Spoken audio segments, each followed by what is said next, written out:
Thank you everyone for joining us for the Honest Game NIAAA webinar on the pitfalls of managing eligibility for college-bound student athletes. I'm very excited to be presenting alongside with the NIAAA. Thank you to Becky Moran for partnering with us on this day. And let's get straight to it. So we have our Honest Game panelists today. And Shanae Howard and Courtney Sakalaris will introduce themselves real quick. Shanae? Yes. Hi, good morning. My name is Shanae Howard. I am a licensed school counselor. I have been with Honest Game 2 years and in the education system for over 13 years. And it's a pleasure to be with you today. Thank you, Shanae. Hi, everyone. I'm Courtney Sakalaris. I am the Senior Manager of District Success and Educational Programs. I've been with Honest Game for about 2 years as well. I come from the athletic administrator space. I was at a large high school outside of Chicago for about 15 years as an athletic administrator. Had an opportunity to be a Division I athlete a long time ago, and also I'm still coaching in the travel club space for field hockey. Thanks, Courtney. And I'm Joyce Anderson, co-founder of Honest Game. I was also a D1 athlete, as was Shanae, and have advised thousands of student athletes and their families on the college athletic pathway, and trained many coaches and counselors and ADs on that college athletic pathway. And we are so excited today to talk about real life scenarios, heartbreaking situations that we've lived through with our students and families, and how we can ensure that this doesn't happen to any of your students and families. So we're going to go through real quick, just some things to watch out for, and then we're going to talk some real life scenarios. So the first example is reclassification. It's a pretty hot topic these days, and it can be a major barrier to your student athletes if they choose to reclass and don't do it the right way. Early graduation, it can also be a barrier. There are a lot of issues that can come up for transfer students and international transfer students that we'll cover today. Other items that you'll want to keep an eye out for are core credits, the timeline, right, for D1 with the 10-7 lock, understanding the differences between a student's NCAA core GPA and their school GPA. And if students are taking summer school and or virtual classes, let's make sure that those courses they're taking count for both graduation and NCAA eligibility. And if you're changing course names or adding new courses, we always want to make sure that those are being updated with the NCAA portal. So our first situation that Shanae will cover is reclassification. Yes. Reclassification, hot topic that's going on now. Particularly, I had a student. Student was a basketball player, reclassed his 9th grade year, then transferred to a new school to reclass to 9th grade again, and was advised to take the same courses that he took in his first 9th grade year, went through to his 10th grade year, and that's when I met him the summer of his 10th grade year as he was transferring to attend my school. And I did a course evaluation on his transcript and realized he was a credit short. He was a credit short of his English credit, which would in turn have made him ineligible as a rising 11th grader on paper, but in all reality, he was a rising senior. Because the NCAA starts your eligibility clock at 9th grade, he was a credit short because he repeated courses that second 9th grade year. So in the summer, we had to put him in an accredited online program to get him eligible and to get him caught up. By the time he was in his senior year, which in turn was his 5th year, he was eligible. He was able to accept a Division I scholarship and attend to college to play basketball, where he is presently. Shanae, if you had not caught that course deficiency, what would have happened? He would have been automatically ineligible for Division I. Because the 10-7 rule, 10 core courses must be completed before the start of a student's 7th semester or senior year, he would have missed it because he was that one English credit short. And I think a lot of times his parent and any parent that is in that reclassification, they're paying attention to the year the student is in school, like ninth grade, 10th grade, 11th grade, instead of realizing what NCAA is counting years, right? First year, the second year, the third year, and the fourth year. And so, luckily we did catch it. Luckily, I was able to see it and immediately get him into an accredited online program. Very key about the accredited online program, him take that English class and then catch up for the following year. Shanae, why do you think that reclassification is such a hot topic these days? A lot of students and their parents, they feel that, especially during this time, they lost a year or two due to the pandemic. They feel academically the students have lost a year, and sports wise, they haven't gotten a chance to play, or they didn't get a chance to be seen. And so reclassification is a hot topic that's happening. A lot of times students are transferring from that public institution into a private institution to do it.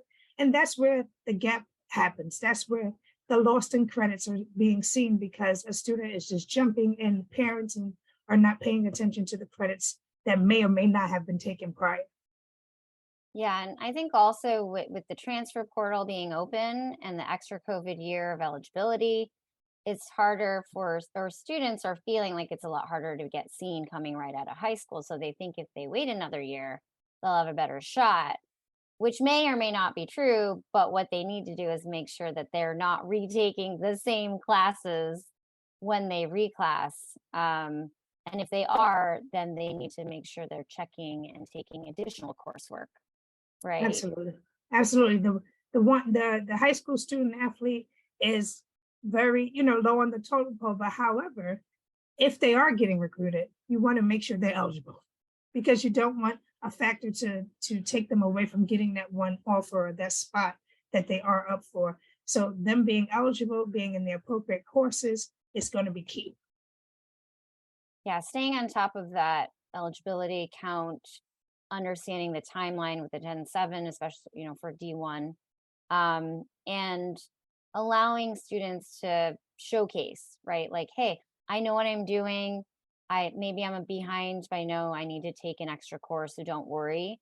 So allowing students to be able to communicate that with a college coach is really powerful as well. Absolutely. Oh, I forgot to mention, if you have any questions, please put them into the chat and we will either answer them as we go, or we will answer them at the end. Question that I see in the chat: how could he have played for 5 years if it starts in 9th grade, even if he repeats? Well, in private schools, every private school has their own different rules, and some of the private school leagues, depending upon it, may have an age limit. So he can't reach the age of 19 before the start of his, that senior year, or he can't have the year 12 be their start. It's all a bit dependent upon the league's rules in that particular state. And so he was allowed he did play 9th grade, 10th, 11th, 12th grade in high school. And it was because of the state that he lived in, which happened to be Virginia. I was going to add, Shanae, to that question. Part of the reclassification and it being more popular in some areas or another, as we all know, there's going to be different state association rules that you as an athletic administrator have to abide by, in addition to your conference and or league that you might participate in all the different states across the country. So this is just kind of that added layer that may fall in your lap as an athletic administrator, according to what's allowed in your state or in your county or in your league. And there's another question. It's my understanding that NCAA only looks at core classes for eligibility, and that's correct. So students are balancing graduation requirements and admission requirements and eligibility requirements, which are different, right, by division, but correct. When it comes to NCAA eligibility, the Eligibility Center is only going to be looking at NCAA approved core classes. So it's not just core classes, it's also the NCAA approved core classes, right? So always remember that you could have AP Computer Science approved at one school and denied at another, or just never submitted. So you want to make sure that your admin for your NCAA portal is regularly updating your classes, updating names, and even resubmitting classes. If they were denied 10 years ago, they might be approved if you resubmitted it today. All right, let's move on to the next. Early graduation can be a really hot topic. And students are going to follow the leader, right? So when they see their peers early graduating, they think, oh, I'm supposed to do that as well. And there was one year where we had 4 students at the same school wanting to graduate early. 3 of those students were early qualifiers, and the 4th student was not. And he was almost, trying to organize it with his counselor to graduate early, and he could have graduated early from a graduation requirement standpoint. However, he could not have graduated early and maintain his NCAA D1 eligibility. And so in that case, he had an honest game report. We were able to identify really quickly that if he graduated early, he would not have the NCAA approved English that he needed. And so he decided not to graduate early. And in the end, he maintained his eligibility, graduated on time with his senior class, and went on to a D1 football scholarship. And so the key here is to always be proactive. And if a student comes to you asking, should I graduate early? Can I graduate early? Or declares, I am graduating early, right? Because oftentimes there's not a consultative process. It's a declare it on Twitter or something. And what we want to do is making sure that we're communicating with the families, right? Parent guardians need to understand. And if, he really wants to graduate early, if you plan ahead, then he could have taken that extra English course in the summer before virtually. He could have taken another English class that first semester senior year in order to get that eligibility full qualifier status. And then he could have graduated on time. Unfortunately, a lot of these things kind of happen at the last minute. So you don't always have the ability to be proactive with scheduling. And so it is better if the students and their families have an on-screen report that shows them where they're tracking. So as they're planning that college athletic pathway, going through that recruiting process, they understand what their best academic options are. Because oftentimes they're really just focusing on, am I good enough? Did I find the right fit? Is someone recruiting me? Am I getting asked for visits? And we always want to make sure that they're also focusing on that academic piece. Joyce, can I just ask a question? And this may be coming again from anyone that's in and hasn't understood this term. Can you explain what an early qualifier is per the NCAA's definition? Yes. So the NCAA has Division I and II have early qualifier requirements. So if you complete those requirements by the end of your junior year, then they don't even look at your senior year courses, right? They're not even going to look at your senior year GPA or your core GPA. So if a student finishes those requirements by the time they've finished their junior year or their 6th semester of high school, and it's consecutive, they'll be deemed an early qualifier, which means, they can kind of like brag about that to college coaches. Like, look, I've got a great GPA. It's NCAA GPA, which qualifies me. So you don't need to worry about what I'm taking senior year or if I don't do well senior year. Granted, you still need to be admitted. So that's another thing that kids need to think about. But that early qualifier gives them the ability to graduate early. We always want to emphasize that every school is different. Every admissions department is different. And so like a Stanford doesn't accept early graduation students. So there's little things like that students need to be aware of. But the early qualifier certification allows a student to kind of not have to worry about that senior year coursework. I just would like to add, I think early graduation is also a topic that's coming up now post-pandemic a little bit more, is because our high school student athletes feel that the pressure, when they're being recruited, we have to be aware of the pressure they feel that if I don't get in there early and I wait my full 12th grade and experience all that, I may in fact miss out on an opportunity because they'll go to the portal, or if I don't commit early. And I think weighing those options with everything on the table, understanding, excuse me, where a student is academically, weighing that versus leaving early versus leaving late is key in deciding for early graduation. So it is popular now. We're starting to see it a lot in football. It's been a thing, but basketball is starting, particularly even in women's basketball, is starting to see a little bit more students graduating that January of the year or going in a little bit early into that college. So just weighing those options would be key. I think also the NIL, name, image, likeness opportunity is driving people to want to go to college sooner. Maybe they have some, dreams of NIL contracts. And so they're thinking, oh, if I get to college sooner, I'll have more followers, which will get me more agreements.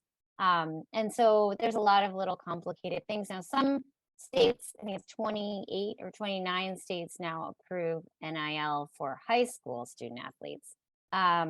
So that can get pretty complicated as well. But I do believe that it is also another early driver for kids to want to graduate early.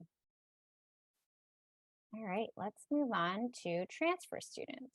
Courtney Sekalaris has had, and we've all had some interesting situations with transfers. Courtney, can you share with us a story of a transfer student?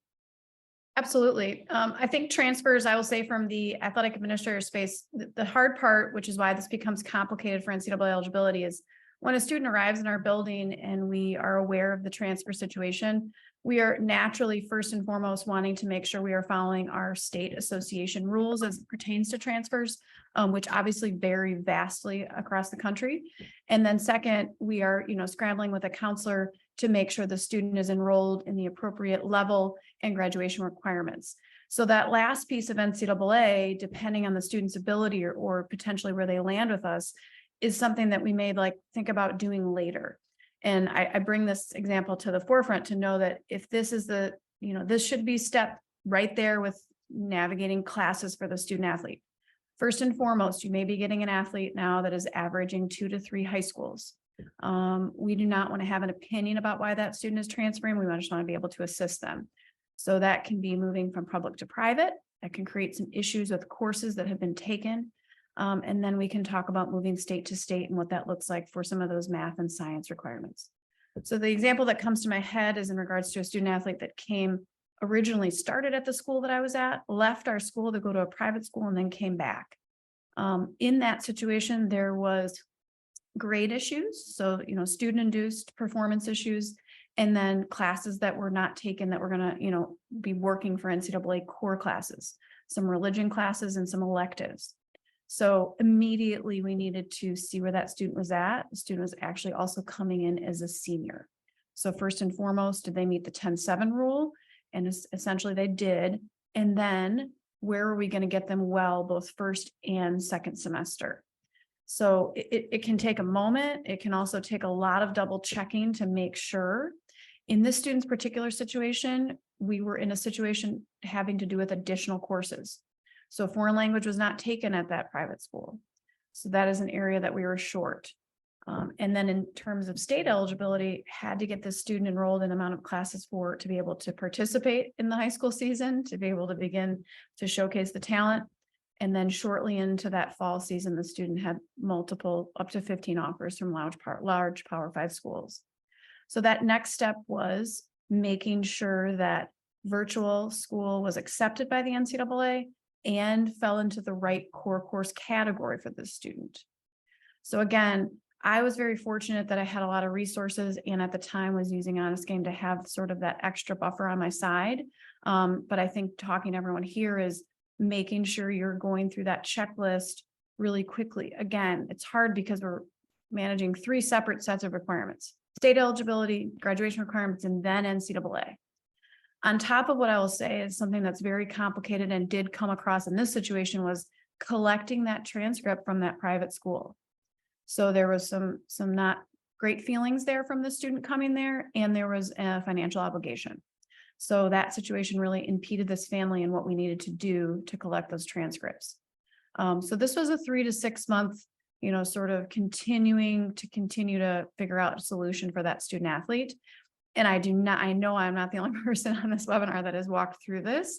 So it also takes a little bit of patience to really know that this is about the student. There's going to be a lot of opinions in there from people and coaches and families of why this kid is here, why are they doing that? And you just have to kind of stay the route of this student athlete has an opportunity to get a college education and pursue their athletic goals.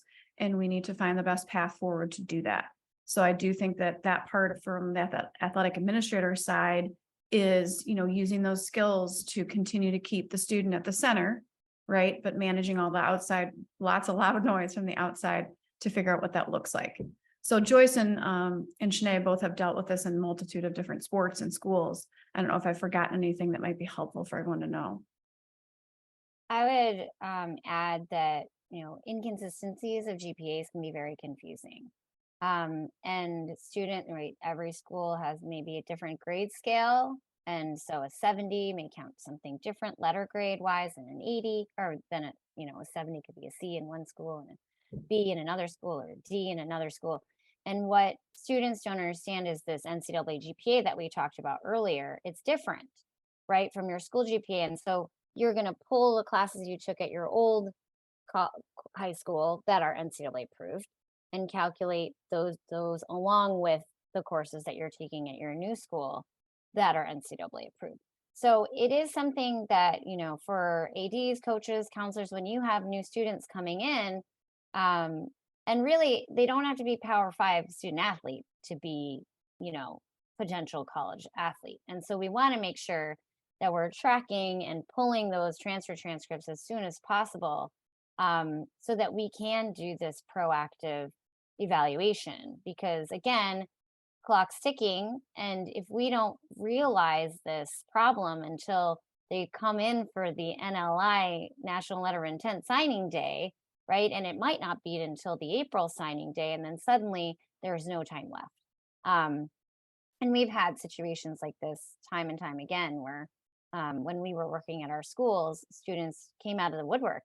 Maybe they weren't playing sports at our school, but they were very confident that they were eligible. And, you go back to your office after the NLI signing ceremony and you check, right? And your heart stops because you're worried and you're checking, with your eyes between your fingers, hoping for the best, that there isn't something you're going to find.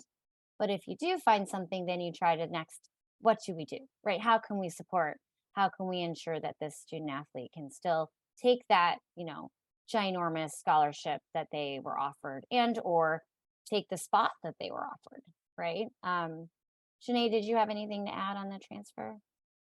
No, that was perfect. We have some good questions in the group. Yeah, I was going to say there's a couple good questions in there, Joyce, as it relates to virtual classes and recommendations for that. Awesome. So one question, how do we ensure that virtual core courses will be accepted by the NCAA? Shanae, do you want to take that one? Absolutely. So we those core courses would have to be separately submitted to the NCAA to be reviewed, similar as you submit your 48H or your core course list.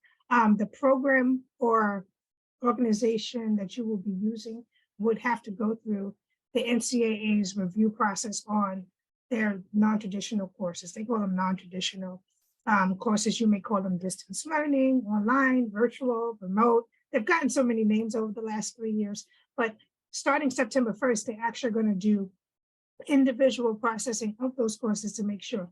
And then on the portal, once that is completed, in addition to all your approved courses, they're going to write in a little bit of a box, whatever the name of the program, either it's approved as non-traditional courses and will count towards the student's NCAA initial eligibility, or is not approved.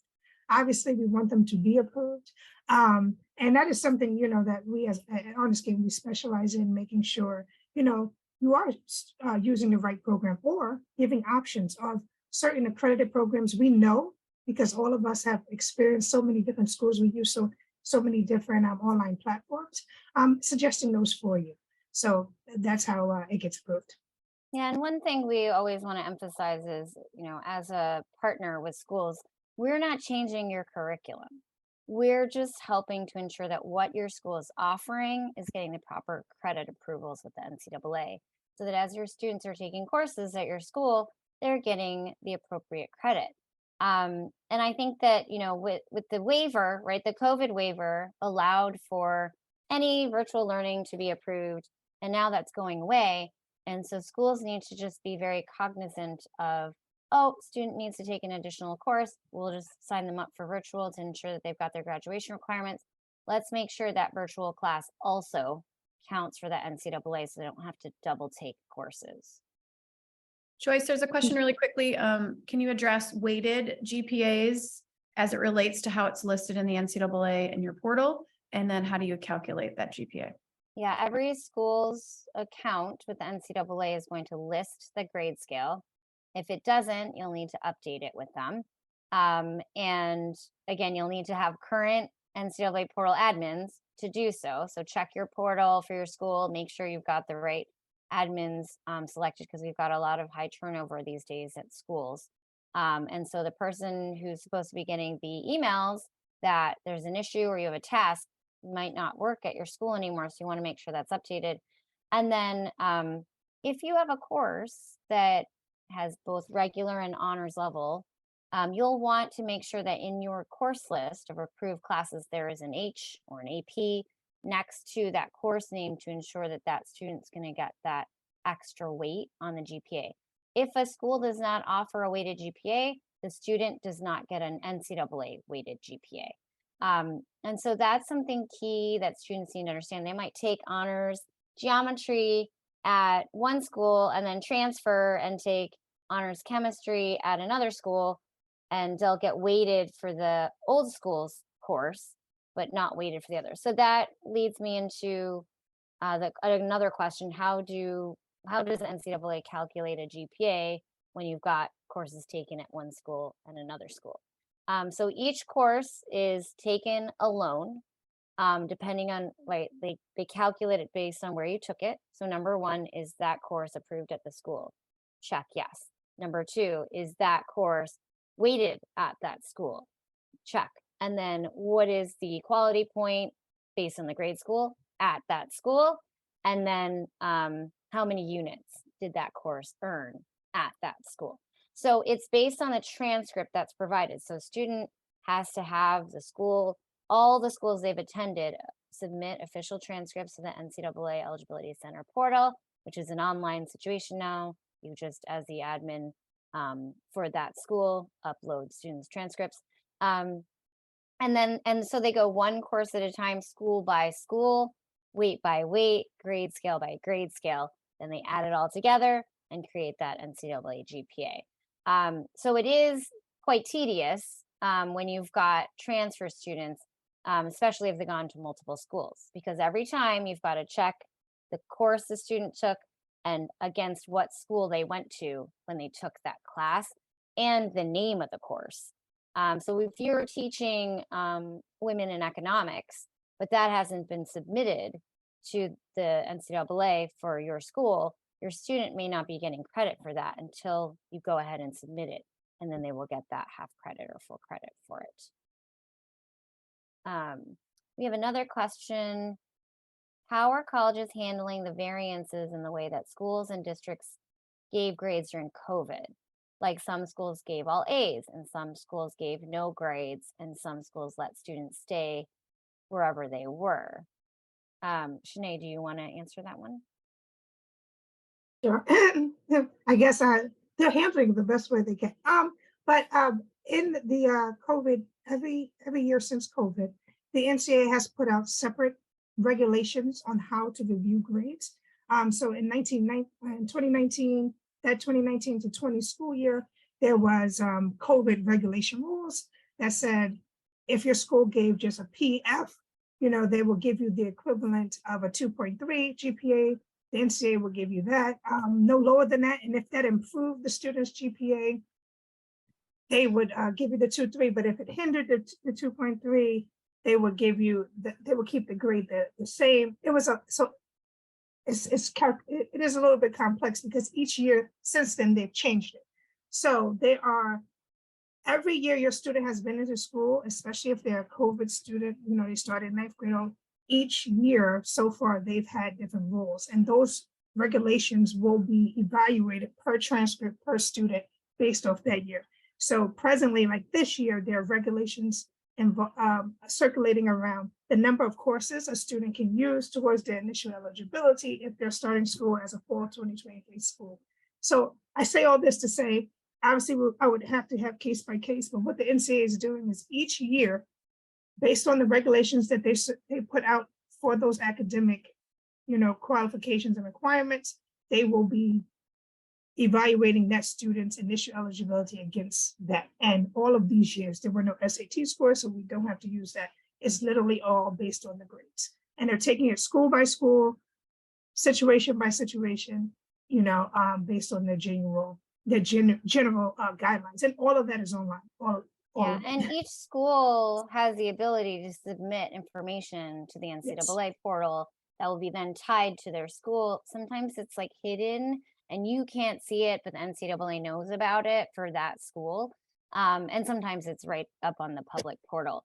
Part of that question, I think, was about how college admissions is handling the COVID things. And to answer that quickly, it's the colleges are aware of high schools and they are aware of how each high school does things. It's kind of hard to believe because there are so many high schools and so many colleges, but for the most part, they're aware of how schools are doing things. And then they're going to compare you as an applicant, right, a student as an applicant against the other applicants from that school. And so that's kind of how they're dealing with the variances. It's very much like Shanae said, school by school. And it's going to be admissions office by admissions office as well. I don't know if we answered this, but the advanced course weight situation, that's school by school. So if your school has a standard grade scale where it's a 4.0 scale and a half a point for honors and 1 point for AP, if that is submitted to the NCAA portal, it'll show right on the public portal. And that is how those advanced courses will be weighted for your students at that school. Some schools have different weighting systems. So you might have a 1 for both honors and AP, or a 0.3 and a 0.5, right? There's a lot of nuances to the grade scales. And so it will be school by school. And if you're a transfer, the grade scale for the old school is how those quality points will be assessed. And then the grade points for the new school will be assessed by the new school's grade scale. So it is, again, school by school. And you shouldn't assume that everybody is on the same standard grade scale. All right, we are having some great questions. I'm going to move on to international transfers. Some of you may have a lot of international transfers and some of you may have very few. But even having one can be quite a workload, especially because you're already trying to help a student, a young person transition to a new country with a new language perhaps. And so there's a lot of social emotional support that they need. And this additional NCAA eligibility or NAIA or other eligibility factor can be pretty challenging. And so Shanae, I'll kick it to you to cover the international transfer. Yes, so international transfers are very unique. Again, I know we've been talking about school by school and grade scale by grade scale, but it gets even more interesting when we're talking about international students because their initial eligibility will go country by country when it's that time. And every student will be different. I had a student, he happened to be from Africa, particularly from Nigeria. He came into our school system at 13 years old. And so it is our job to, place him. That's the initial thing. The school places the student based off age and transcript. Obviously, the transcripts were coming, but we knew 13 in USA is the equivalent of 8th, 9th grade. Student was placed in 9th grade, started his courses, did all the necessary courses, went on, did 10th grade, 11th grade, graduated. When it was time for he was offered a Division I scholarship. When it was time for his NCAA evaluation, this is when all the tasks popped up and it was quite interesting. He was required to submit all original transcripts from his time and study when he was in Africa. Additionally, from there, we had to submit placement, letters of file, basically. Why was he placed in 9th grade? When he had at that time taken 2 years of secondary school in his country, but we placed him in 9th grade here due to the fact that if he would have been a junior as a 13-year-old in the US, they're able to graduate at 14. So that's why our justification in our head was right. But the NCAA just sees credits and years of attendance in school, and that he's technically started ninth grade in his country, 2 years before he arrived here. So we had to submit all that. Then additionally, what I think in the international that comes into play is the amateurism, the years of play that he participated in school, because now the academic side is counting his ninth grade from when he was in Africa. And so they said he played extra years. So we had to submit amateurism certification based off the grades, the years that he played here as well, to get him through his initial eligibility. Long story short, obviously he got his scholarship, but it was a tedious process. And if I had not had all his documentation readily available, so I had his official transcripts, I had a letter to file as to why he was placed where he was. Our program guide clearly identified grade level placement, grade level why we do what we do, and all this readily available to submit task by task to the international office. So we were working directly with Eligibility Center International. We would not have gotten him approved, post. And thank goodness for him, he took English speaking courses. He was not necessarily placed in ELL courses. Additionally, his transcripts were translated when we got them. So it was an easier process. There have been students I've gotten that the transcripts are not translated. And then, so we're guessing. I'm like, that is a math. He did have to retake some science courses because his science courses covered all three: bio, English, and chemistry, just to make sure he met the requirements for graduation in this country.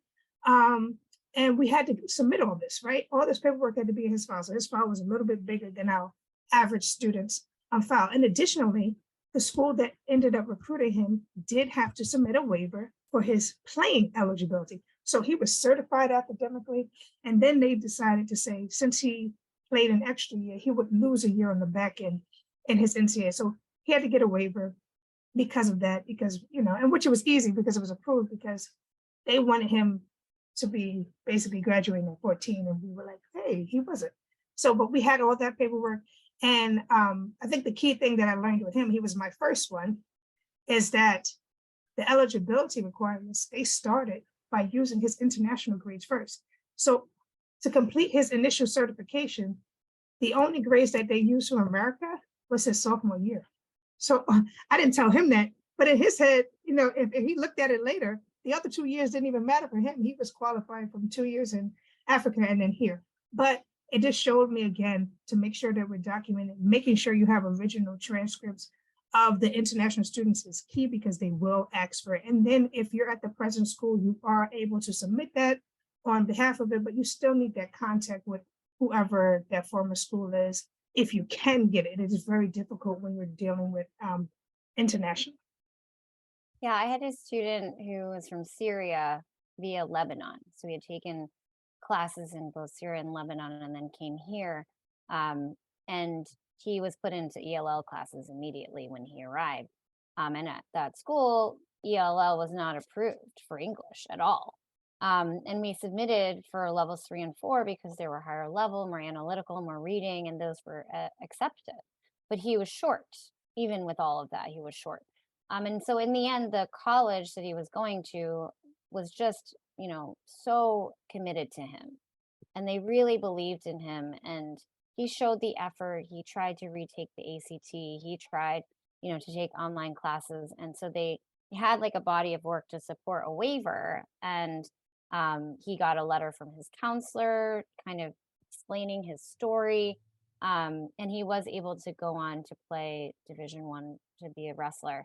But these sorts of situations, it's very personal, right? It's a very student by student case. And it takes a lot of investigation and grunt work, but also being proactive, right? Like, it's difficult. You've got so many students to be watching and guiding through that process of graduation and course requests. And this additional factor can be really challenging. And it usually sits on your desk, and you'll get to it eventually, and then years might pass by before you actually get to it. And by then it's too late for that student to ensure that they've taken the right classes and been proactive in scheduling. Courtney, did you want Can to you add anything? can you speak to the amateurism? I think it's important when we talk about amateurism to understand maybe some sports are different than others, but when student athletes come from another country, they potentially may have played for a club where they were being paid, maybe a small amount. And they may not be thinking in the United States that that's going to impact them. And essentially, they just have to be very transparent from the beginning about the amateurism and what that looked like, to be very thorough, because that can create a situation. And sometimes it's just the context of coming into the United States and what that looks like for our youth sports and what that might look like in a country outside the United States. So just really being, as you mentioned, thorough with sort of digging out information, I think can be really important in the amateurism process. Yeah, that's a really good point. We had a couple questions. As the second school, do I only upload our school's transcript, or do I upload all transcripts? So as the NCAA wants to receive transcripts from the school that was attended, but with international transcription, is there like a exception? There's exception on both ends. So say there's an issue getting a transcript from a former school and you have the initial transcript, you have the official transcript that was sent to you from even a domestic student's from school, you are allowed to ask the present school to upload. They still will request, but in an effort not to hold up the initial eligibility process, they will accept it from you on behalf of the student. And the same thing with EC international processing. You can upload the international, but however, when it's that time, they will want you to request it directly from the school. And then that's when the tasks start getting emailed. You start getting emails, and you will be directly working with a partner at the NCAA, and you can send those transcripts directly so they know that it's coming from a school administrator straight to them. And they will accept those grades or transcripts for your students. And when Shanae says you will upload, you as in the school portal admin. Yes, And there yeah, sorry. No, I just, for the people listening, if they don't know, there's only 2 school portal admins per school. And those are the only people who have access to upload transcripts for proof of graduation, for the 6th semester time frame. And one last thing to mention, which many people don't realize, is just because the school admin uploads a transcript doesn't mean anyone's looking at it or reviewing it. So that process for a student will not begin until they are actively recruited and entered into a college database. So the college has their own database. They enter in that student's information to flag them, and that is when the NCAA eligibility review process would begin. So that may not begin until 2nd semester senior year, or even freshman year of college, right? So we have had students who thought they were fine, admitted and enrolled in college, and then sitting the bench because they found out very late that they were ineligible due to a course submission issue, right? Like with multiple kids, we've had the high schools needed to submit those courses so those students could maintain eligibility. And once the school did it, they were able to get reevaluated and were cleared to stay and keep their scholarships and stay and keep their spot. But you just can't, you don't always know when that's going to happen. You don't have control over that recruiting process. So absolutely, school portal admins should be uploading those transcripts after 6th semester. And again, upon graduation, or if a student requests it, right? And students need to understand that you can't submit it until they've completed their certification account. And so they'll ask you to do it and you'll say, great, but you're not showing up in my list of students. You need to go finish your certification. And sometimes it's just the payment that they haven't finished or the fee waiver, right? So we need to make sure that that's being done so that you can upload your transcripts. Yeah, Jess, I was going to say there was a question about when to upload transcripts, but it is going to depend on the students. Excuse me. And when they complete their certification account, a lot of them will have profile accounts, but not that certification account. So you won't be able to upload, a transcript for them anyway until it's finished. And ideally, you want to do that at the top of their senior year, especially if they're taking any summer courses, to do that to reach their 10-7. Yeah, and we had a question about online courses. If a student is taking online courses, there's a lot of scenarios. if they're taking it with your school, at school, but it might be through a provider, that needs to be approved by the NCAA. If they're taking it with a provider outside of school, that provider would be submitting the transcript to the NCAA for the student, and you would want to make sure that those courses at that provider are approved with the NCAA. So it's two different scenarios. Maybe there's a third that I'm not thinking of, but those are the two main ones. And so you'll want to see, is she taking it with an outside provider and those courses will not show up on your school transcript? Then the outside provider needs to make sure those courses are approved, and she needs to request that they submit her transcript independently. And she would need to add that school into her certification account as an additional school that she has attended, so that those courses can be counted. But if they're through your school, then you'll want to make sure that you've gone through the non-traditional coursework submission process to make sure that those courses are going to get her approval. Should we submit transcripts now or at the end of a student's junior or senior year? Courtney, you want to answer that one? So essentially, if you are a contact in the NCAA and in your portal for your school, you're going to get those tasks. I think that it is, as Joyce mentioned, you need to complete those tasks as they're being requested, specifically for students with a certification account. So they're going to ask for those at the end of the junior year. There's also a part in there, as Joyce mentioned, the NCAA is not responsible for sharing with an individual school what that student's current eligibility status is. So that is where you and the NCAA views the high school as the responsible party for understanding where that student sits with their core course requirements. So I will always say early and often finish those tasks and make sure that you have a system inside your space with counselor and athletic and family where you're aware of what that student's NCAA core GPA is and where they sit with core credits. Anything to add to that, Joyce or Sinead? There was another question about when do we recommend submitting the course information for approval? And I would do it as soon as possible. So don't wait.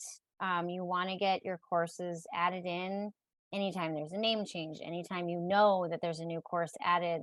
If there's a virtual learning platform that you need to get approved, you'll want to do that as soon as possible because sometimes there can be hiccups. And what you want to do is make sure that you're ahead of it.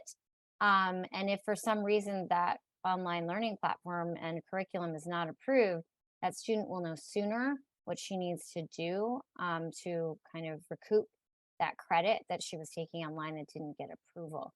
Some of the reasons why online approval is denied is how the course is taught at your school. So if this is a, untimed, self-directed program, it might be really difficult to get NCAA approval, even if it's curriculum from an NCAA generally approved offering, right? So can be pretty tricky, and school by school is different, which is why the NCAA evaluates it school by school. And so sometimes providers say that they're all good, but you just want to make sure that that's been submitted to the NCAA, gone through their process. And once you submit the documentation, it can take, anywhere from 7 to 10 business days to get all of the, things approved. But, we don't want to sit in this, we're pretty sure it'll get approved. We want to make sure that for your students, it's absolutely positive and it will show up on your portal. This, online learning platform is approved for non-traditional coursework, or it will say this online learning platform is not approved for non-traditional coursework. And that will show up right on your portal once the review has occurred. And we've seen some online learning curricula approved at one school, but pieces of it not approved. And sometimes schools use multiple online learning platforms, and one might be approved and one might not be. So you just want to make sure you're submitting your documentation so there's no unknowns. Oh, that's a good question about Duolingo versus the TOEFL for international students. A lot of international students are required to take the TOEFL or Duolingo for admission. And it is correct, students prefer Duolingo. They think it's easier, it's cheaper. But the problem is not all universities accept the Duolingo. for an English proficiency exam when it comes to admissions.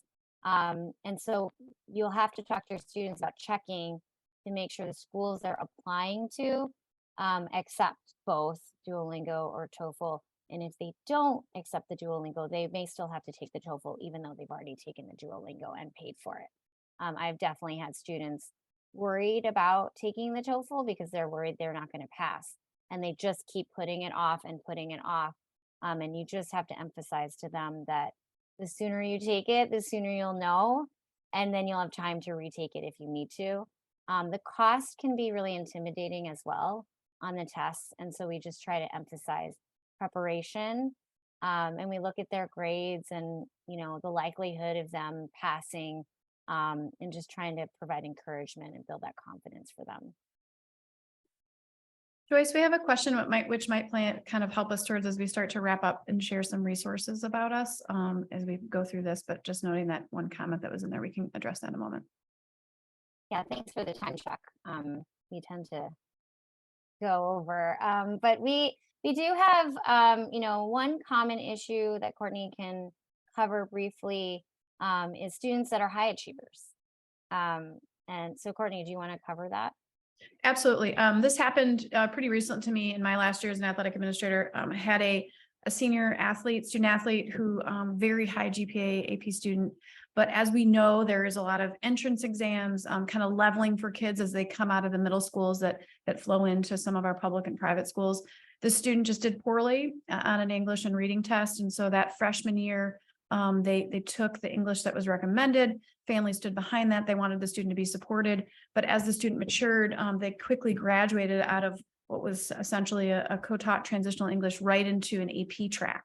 So this student is a senior. We're reviewing her transcript for NCAA and quickly noticed there was something off about the English that we looked at and understood that English was a class that essentially we were still teaching, but was not, in our school's NCAA EC center.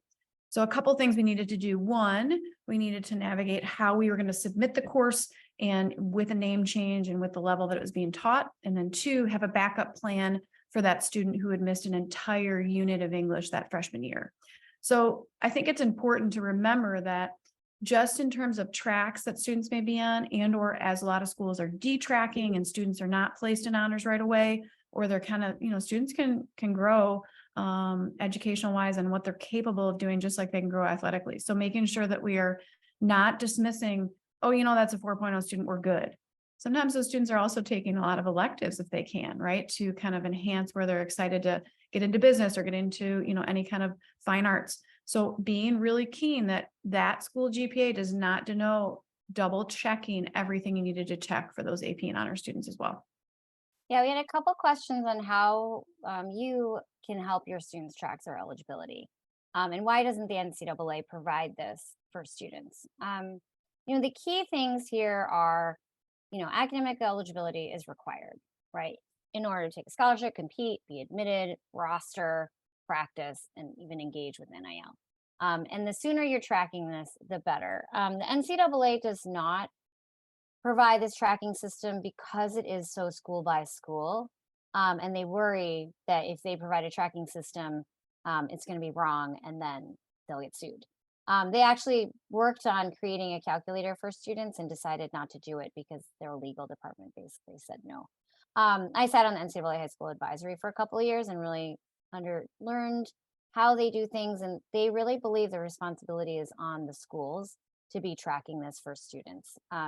And so this is where Honest Game comes in, right? We are a software backed by experts, and it is a one-click dashboard. There's no self-report. It's not plugging in class by class. We manage this for you.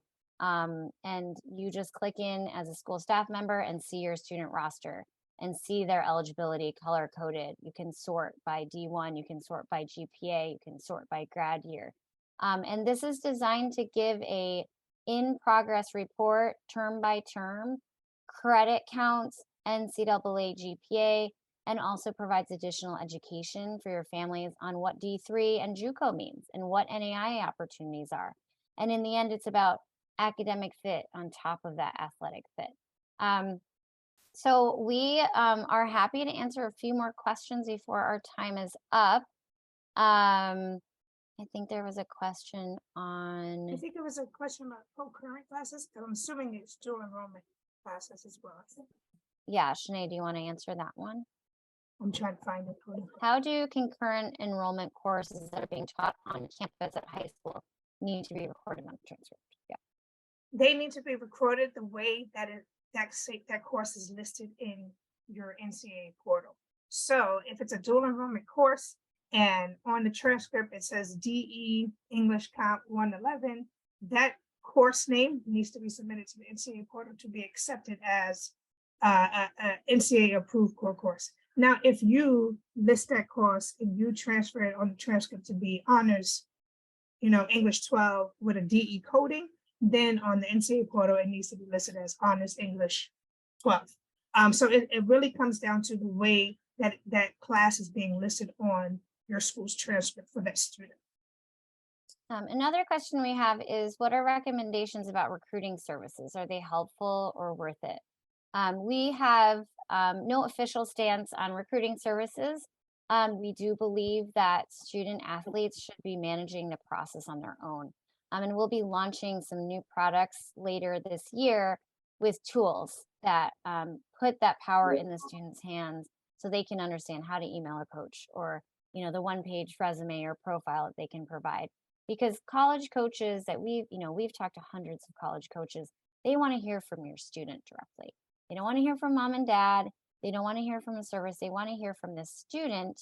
And it also gives that student the ownership of that process. And then in the end, when they have to decide, and it's a pretty difficult decision, right? Deciding I'm going to pick the place I'm going to go and get my college degree at, it can be very intimidating. But if they've invested the time and effort in the search process and in that human communication process, it is very much college athletic recruiting. It's a human process, getting to know the coaches, understanding how it works.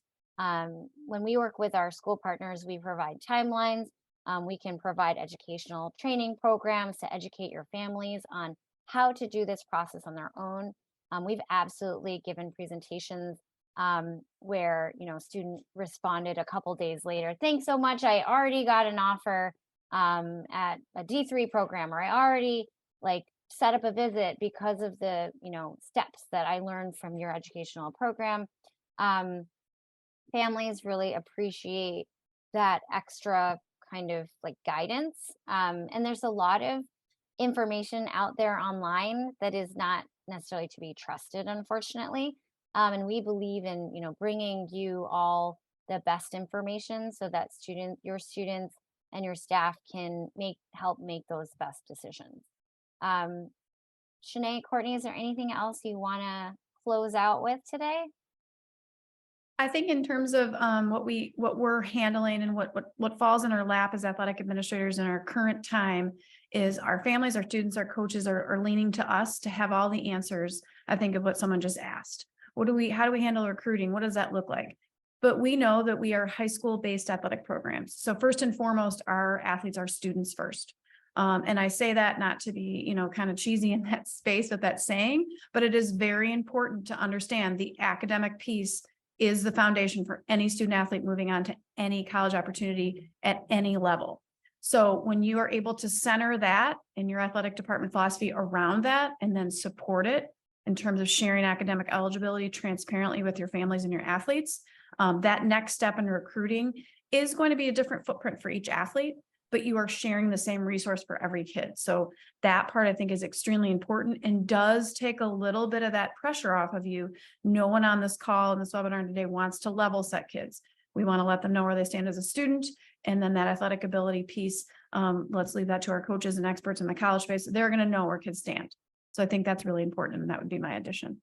Yeah, it's about that college athletic pathway, that it's not a D1 or bust mentality, right? There's a lot of different opportunities out there, and let's get kids thinking about them starting freshman year with our program, where we're showing them this online dashboard and they can see all the different pathways to keep their minds open. And then also, we as school staff cannot predict who is going to play college sports, right? We just don't know. They grow, they change, they develop. they transfer in, they switch sports. And so allowing all student athletes to have this platform allows students and families to really kind of plan through high school and also just motivate them in the classroom, right? Using that passion for sport to motivate them in the classroom is key. Yep. And I would just like to say thank you all for joining. And my biggest advice is to be proactive. As proactive as you can with your student athletes. I think we do the greatest service to our parents and our students when we are a step ahead of them, because at any moment they can drop something in our laps that we were just not expecting. So be proactive, document everything, just like they teach us in, keeping everything on file, but particularly with your student athletes. If you have a plan on how to attack this, it's going to be beneficial to you. If you already know you have rising students, transfer students, international students, those key things, have a plan on how you're going to deal with it, especially now that the school year is ending, making sure your juniors are hitting that 10-7. Are there any reclass students in my path? All those questions are the things you want to be asking yourself now. And at the end of the day, if that's something that you need assistance with, give us a call. My email's here, my number's here as well. Yeah, and we can also assist with the NCAA Portal maintenance and making sure you're identifying classes that need to be uploaded. So thank you all so much. Thank you to the NIAAA for partnering with us today. We're super grateful for your time, and please don't hesitate to reach out with questions. And we hope to meet you and work with you someday soon. Take care.